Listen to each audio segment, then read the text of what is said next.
நம் அனைவரின் மீதும் என்றென்றும் நின்று நிலவட்டுமாக என்று பிரார்த்தனை செய்தவனாக எனக்கு முன்னால் வரவேற்புரை ஆற்றிய என் நெஞ்சுக்கு நெருக்கமான அன்பு சகோதரர் மாவட்ட செயலாளர் சொக்கூர் அவர்களே, இந்த நிகழ்ச்சியை தொகுத்து வழங்கியிருக்கக்கூடிய ஒரு சிறப்பான கண்டனங்களை ஆற்றிய அன்பு சகோதரர் ஆம்பூர் மண்ணின் மைந்தர் நசீர் அவர்களே, இந்த நிகழ்வை தலைமையேற்று நடத்தி கொண்டிருக்கக்கூடிய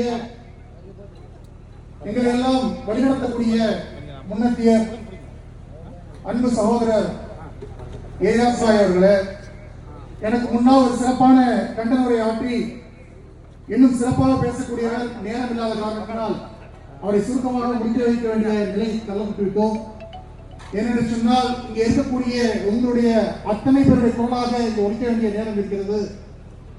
அதன் அடிப்படையிலே இங்கு சிறப்பான கண்டனரை ஆற்றிய தலைமையின் பிரதிநிதி அன்பு சகோதரர் அண்ணன் அச்சப்பாக்கம் ஷாஜகான் அவர்களே, இறுதியாக கண்டனரை ஆற்ற இருக்கக்கூடிய எங்களுடைய மாணவனின் தலைவர், முன்னாள் மாணவனின் தலைவர், இந்நாள் தலைமை நிலையத்துடைய செயலாளர், என் நெஞ்சுக்கு நெருக்கமான பாசத்துக்குரிய அண்ணன் வழக்கறிஞர் ஜெயமாவின் அவர்களே, மற்றும் இங்கே திரளாக குடும்பிக்கக்கூடிய அனைத்து சொந்தங்களே, மாற்று மத உறவுகளே, உங்கள் அனைவரையும் வரவேற்றவனாக என்னுடைய உரையை ஆரம்பம் செய்கின்றேன். வக்ஃப் சட்டத்தை பற்றி நிறைய செய்திகள் பேசியாகிவிட்டது. வக்ஃப் சட்டத்தை பற்றி நிறைய போராட்டங்கள் ஆர்ப்பாட்டங்களை நடத்தியாகிவிட்டது. ஆனால் நமக்கான தீர்வு கிடைக்குமா கிடைக்காதா என்று இந்த நேரத்திலே நாம் யோசித்துக் கொண்டிருக்கக்கூடிய வேளையில இந்தியா என்றும் பாகிஸ்தான் என்றும் இரு தேசங்களாக இந்த நாடு பிரிக்கப்பட்டது. பாகிஸ்தானுடைய தலைவராக இருந்த ஜின்னா, இந்தியாவில் வாழக்கூடிய இஸ்லாமியர்களே, இந்தியா உங்களுடைய தாய்நாடு அல்ல, பாகிஸ்தானுக்கு வந்துவிடுங்கள் என்று சொன்ன போது இங்கே இருந்த நம்முடைய முன்னோர்கள் எல்லாம் இல்லை இல்லை, நாங்கள் பிறந்து வளர்ந்து வாழ்ந்த இந்திய தேசம்தான் எங்களுடைய தேசம் என்று சொல்லி இந்த தேசத்திலே வாழ்ந்தவர்கள் நாம். நம்மை பார்த்து இந்த நாட்டிலே வாழ்வதற்கு இஸ்லாமியர்கள் தகுதி இல்லை, இந்த நாட்டை விட்டு விரட்டி வர வேண்டும் என்ற எண்ணத்தோடு மத்தியிலே ஆளக்கூடிய ஒன்றிய பாஜக அரசு செயல்படுகிறது என்று சொன்னால் அதற்கு இடமளிப்பதற்கு வேலூர் மண்ணிலே இடமில்லை. ஏன் தெரியுமா? இந்தியாவிலே முதல் சுதந்திர போர் என்பதை பலர் இங்கே மறந்துவிட்டார்கள். இந்த வேலூர் மண் என்பது சாதாரணமான மண் அல்ல. 1806 இங்கே கொண்டாட வந்த, இந்த நாட்டை அபகரிக்க வந்த ஆங்கிலேயனுக்கு எதிராக போராடிய மண். இந்த மண்ணிலே சூழ்நிலைக்கிறோம். ஆங்கிலேயரை வளர்த்தியவர்கள் நாங்கள், இங்கே இருக்கக்கூடிய கோட்டையை பிடித்தவர்கள் நாங்கள், இங்கே இருக்கக்கூடிய செங்கோட்டையை நாங்கள் பிடிப்பதற்கு இன்னும் சில காலம் எங்களுக்கு போதாது. எங்களோடு இறைவன் இருக்கிறான், நிச்சயமாக செங்கோட்டையும் எங்கள் கையில் வரும். எங்களை பார்த்து இந்த நாட்டிற்கும் எங்களுக்கும் சம்பந்தம் இல்லை என்று சொல்கிறார். இந்த நாட்டுடைய வரலாறு என்னவென்று தெரியுமா? சூவை நக்கி மன்னிப்பு கேட்டு இந்த நாட்டை விடுதலை பெற்றவன் எல்லாம் இந்த நாட்டிற்கு சொந்தம் கொண்டாடி கொண்டிருக்கிறார். இங்கிலாந்துடைய ஆட்சியாளர்கள் இந்தியாவுடைய சுதந்திரம் கிடைத்து விட்டது. இந்தியா பாகிஸ்தான் பிரிவினை பற்றி யாரும் பேசுவது, அந்த மக்களுக்கு நன்மையை பற்றி யாரும் பேச வேண்டியது என்று சிந்திக்கும் பொழுது அங்கே ஆட்சி செய்யக்கூடிய அட்லி என்று சொல்லக்கூடிய கிளமன் அட்லி என்று சொல்லக்கூடிய அன்றைய பிரதமர் ஒரு தூதுக்குழுவை அனுப்புகிறார். நீங்கள் இந்திய தேசத்துக்கு செல்லுங்கள், அந்த மக்களை சந்தியுங்கள், அந்த மக்களுக்கு என்ன தேவை என்று பேசுங்கள் என்று. அப்போது அந்த குழு இந்தியாவிற்கு வருகிறது. அந்த குழு வந்து சந்தித்த 3 நபர்கள் யார் தெரியுமா? அடல் பிஹாரி வாஜ்பாயா, அத்வானியா, இல்ல மோடியோட அப்பனா, அமித்ஷாவோட பாட்டனா? இல்லை சகோதரர்களே, இந்தியாவுடைய முதல் கல்வி தந்தை, இந்த தேசத்துடைய நாடுக்காக போராடிய எங்கள் முப்பாட்டன் மௌலானா அப்துல் கலாம் ஆசாத் ஒருவர். இரண்டாவதாக அன்றைய முஸ்லிம் லீக்குடைய தலைவர் ஜின்னா அவர்கள். மூன்றாவதாக இந்த இந்திய தேசம் 565 சமஸ்தானங்களாக இருந்தது.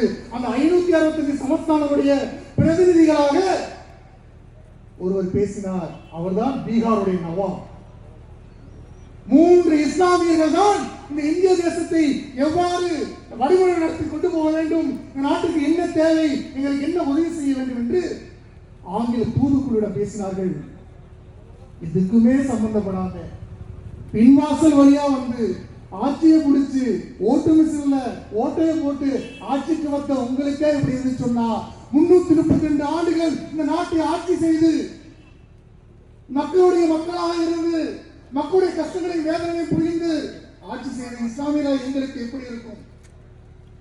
கண்ணியமிக்க சகோதரர்களே, இங்கே மாற்று நண்பர்கள் இந்த ஆர்ப்பாட்டத்தை போராட்டத்தை பார்த்துக் கொண்டிருக்கிறீர்கள். இந்த இஸ்லாமியர்களுக்கு தேவையா? இந்த நாட்டுடைய சுதந்திரத்துக்காக அதிகமாக உயிர் தியாகம் செய்தவர்கள் இஸ்லாமியர்கள். எதற்காக இந்த ரோட்டில் நின்று கொண்டிருக்கிறோம்? நாங்கள் அரேபியில் வந்தவர்களா, பாகிஸ்தானில் வந்தவர்களா? இல்லை இல்லை, இந்த மண்ணிற்கு சொந்தக்காரர்கள். இந்த மண்ணிற்கு சொந்தக்காரர்கள் உங்களோடு தாய் பிள்ளையாக, அண்ணன் தம்பியாக, மாமன் மச்சானாக உங்களோடு பிறந்து, உங்களோடு வளர்ந்து, உங்களோடு விளையாடி, உங்களோடு படித்து வாழ்ந்து கொண்டிருக்கக்கூடியவர்கள். ஆனால் ஆட்சியாளர்கள் என்று சொல்கிறார்கள், இந்த இஸ்லாமியர்களுக்கும் இந்த நாட்டுக்கு சம்மதம் இல்லை என்று சொல்லி, இந்த நாட்டிற்கும் அவர்களுக்கும் சம்மதம் இல்லை. ஜாதி மத வேறுபாடு காரணமாக ஒரு 10 தலைமுறைக்கு முன்போ 15 தலைமுறைக்கு முன்போ இந்த நாட்டில் இருந்து இஸ்லாமியராக மாறியவர்கள் நாங்கள். இந்த தேசத்தை அதிகமாக நேசிக்கக்கூடியவர்கள் நாங்கள் தான்.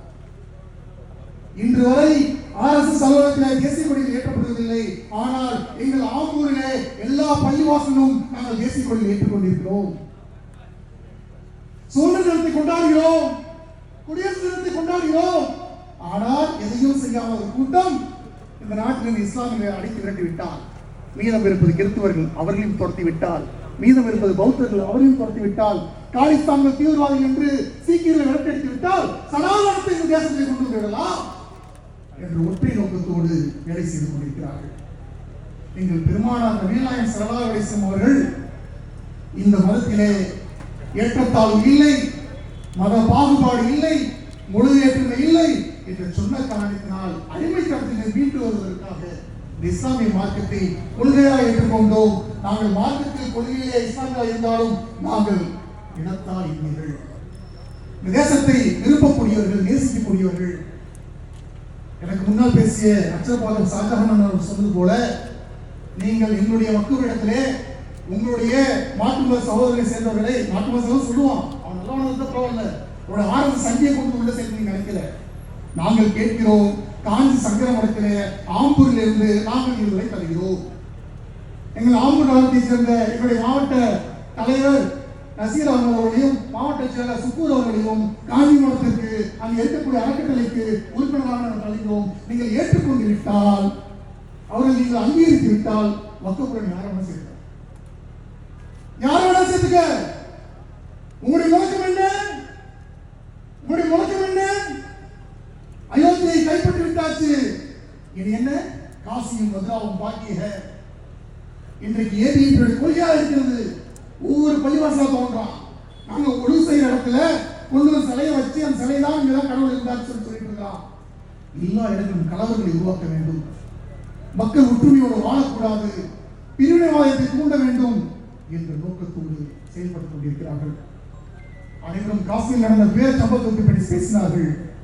நாங்கள் இந்த மேடையில கேட்கிறோம், இந்தியாவுடைய உளவுத்துறையே தூங்கிவிட்டாயா? உளவுத்துறை கட்டுப்பாட்டில் இருக்கக்கூடிய அமித்ஷாவே எதற்காக எங்களுடைய தேசத்தை சேர்ந்த 28 பேரை பலி கொடுத்தாய்? அதற்கு நீ பதில் சொல்லியாக வேண்டும். நீங்க மண்ணின் மனிதர்களை பலி கொடுப்பதற்கு யார் உனக்கு உரிமை கொடுத்தது? தீவிரவாதிகள் உள்ளே வந்தார்கள், அவர்களுக்கு எப்படி ராணுவ உடை கிடைத்தது? நாங்கள் முழு கட்டுப்பாட்டில் 370 நீக்கியதற்கு பிறகு சுதந்திர தேசமாக காஷ்மீர் இருக்கிறது என்று சொன்னீர்களே, எப்படி தீவிரவாதிகள் உள்ளே வந்தார்கள்? இதற்கு விளக்கம் அளிக்கிறோம். இரவு நடையிறவிலே சட்டத்தை ஏற்றி விடிய விடிய உட்கார்ந்து இந்த வக்குப் சட்டத்தை ஏற்றிவிட நினைக்கிறீர்கள். இன்னொன்று அவருக்கு தெரியல, எங்களுடைய ஊர் ஜமாத்தார்களுக்கே தெரியாது பல வக்குப்பு இடங்கள் யாரிடம் இருக்கிறது என்று. எங்களுடைய இடங்கள் ஆக்கிரமிப்பில் இருக்கிறது. எங்களுக்கு நன்மை செய்ய வேண்டும் என்று சொன்னால் அந்த ஆக்கிரமிப்பில் இருக்கக்கூடிய இடங்களை வாங்கி எங்களுடைய பள்ளிவாசல் ஜமாத்தார்கள் புத்தகங்களின் கையில் கொடுங்கள். ஏனென்று சொன்னால் இந்த தேசத்திலே மிகவும் மோசமான சூழ்நிலை இஸ்லாமியர்கள் இருந்து கொண்டிருக்கிறோம்.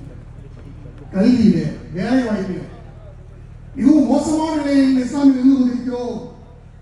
எங்களுக்கு அந்த உதவியை செய்யுங்கள். அதை விட்டுவிட்டு எங்களுடைய சொத்துக்களை நீங்கள் அபகரிக்க வேண்டும் என்று சொன்னால் உறுதியாக சொல்கிறோம், கடைசி இஸ்லாமில் இருக்கும் வரை எங்களுடைய போராட்டம் ஓடாது. இங்கிருந்து போறது சவுதி மன்னரை கண்டுபிடிக்கிறது யா ஹபீபி. ஏடா இஸ்லாமியர்களுக்கு மொத்த முஸ்லிமா தெரியலையா? அரபு நாட்டுடைய பணம் தேவை, அரபு நாட்டுடைய பெட்ரோல் தேவை, டீசல் தேவை. அந்த வாயை மட்டும் இனிக்குது அவனுக்கு. இந்தியாவில் இருக்கக்கூடிய வாயை மட்டும் கசக்குது. கண் சிவந்த போற மீடியாக்கள் பண்ணக்கூடிய அத்துடைய அநியாயம் கொஞ்சம் போனவர்களே திரும்பிட்டார். பிரதமர் கிளம்பி வந்துட்டார், நாட்டை விட்டு கிளம்பி சவுதி விட்டு கிளம்பி வந்துட்டார். முக்கியமான வேலையா போனாரு. வந்து காஷ்மீருக்கு போனாரா? ஏன் காஷ்மீர் போகல? காஷ்மீரோட எங்களுக்கு முக்கியமான வேலை, என் கூட்டாளி பீகார்ல எலெக்ஷனுக்கு வேலையை ஆரம்பிச்சுட்டான், அவங்க கூட மேடையில் உட்காரணுமே. இதுதான் இந்திய தேசத்தை பாதுகாக்கக்கூடிய பிரதமர் செய்யக்கூடிய வேலையா மிஸ்டர் மோடி? இதற்காக தான் உங்கள் இந்திய நாட்டுடைய பிரதமராக பதவியே வைத்திருக்கிறோமா? துபாய் சேக்குகளும் சவுதி மன்னர்களும் உங்களுக்கு இனிப்பாக தெரிகிறார்கள். இந்தியாவில் வாழக்கூடிய இஸ்லாமியர்கள் உங்களுக்கு கசப்பாக தெரிகிறார்கள். ஏன் தெரியுமா? நீங்கள் மன்னிப்பு கடிதம் கொடுத்து வெளியே வரும்போது நாங்கள் உயிரை கொடுத்து இந்த நாட்டை பாதுகாப்போம், சுதந்திரத்துக்காக போராடினோம். அந்த ஒரு வழி எங்களை ஒரு எதிரியாக பார்க்க தோன்றுகிறது. கண்டித்துக்குரிய சகோதரர்களே, தமுக தன்னுடைய கடந்த கால போராட்டங்களை நினைவு கூர்ந்து பார்க்கிறது. தமுக சாதாரண இயக்கம் அல்ல. நாங்கள் பெற்றதெல்லாம் போராடிதான். அது இடஒதுக்கீடாக இருந்தாலும் சரி, இந்த மக்களுக்கு தேவையான அத்தனை விஷயம் போராடி தமுக வென்றது. அதே போலதான் எந்த வேலூர் மண்ணிலே முதல் சுதந்திர போர் தொடங்கியதோ அதே வேலூர் மண்டலத்தை ஆம்பூரில் என்று நாங்கள் ஆரம்பித்திருக்கிறோம். முழு தமிழ்நாடு போவோம், அனைத்து சகோதரன் சந்திப்போம். இன்ஷா அல்லாஹ் இந்த வக்ஃப் சட்டத்தை ஒழித்தே தீர்வோம். நாரே தக்பீர், நாரே தக்பீர், நாரே தக்பீர். வாய்ப்பளித்தது நன்றி கூறி விடைபெற்றுக் கொள்கிறேன். வாயிரதா அல்ஹம்துலில்லாஹி ரப்பில் ஆலமீன். அஸ்ஸலாமு அலைக்கும் வரஹ்மத்துல்லாஹி வபரகாத்துஹு.